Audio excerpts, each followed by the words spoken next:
Ndugu Mwenyekiti, nimekaribishwa kwa ajili ya kutimiza jambo moja la wajibu ambalo kimsingi chama kimeielekeza serikali kupitia ilani yake juu ya masuala muhimu ya kwenda kuyatekeleza ambayo chama kimeyaweka katika ilani wakiyatoa kwa wananchi. Jukumu hili ni la kikatiba. Jukumu hili ni la kikatiba. Katiba ya nchi yetu imetoa fursa hiyo kwa chama kuiagiza serikali kutekeleza yale ambayo yako katika ilani. Lakini pia katiba ya chama yenyewe imeweka wajibu huu wa uwasilishaji wa taarifa hizi kwa viongozi wa serikali.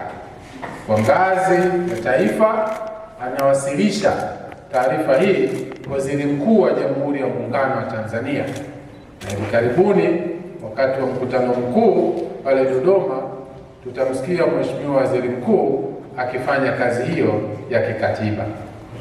Lakini kwa ngazi ya mkoa nafanya kazi hii na wakuu wa mikoa, na katika ngazi ya wilaya kazi hii inafanywa na wakuu wa wilaya kwa niaba ya serikali.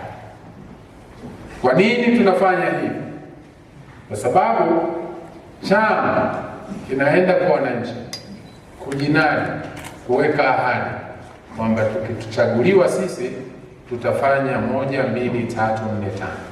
Watekelezaji wa kazi hizo ni serikali. Hivyo ni wajibu wa serikali kwenda kuripoti, kutoa taarifa ya namna ile kazi walioiagizwa na wananchi kupitia chama ilivyotekelezwa.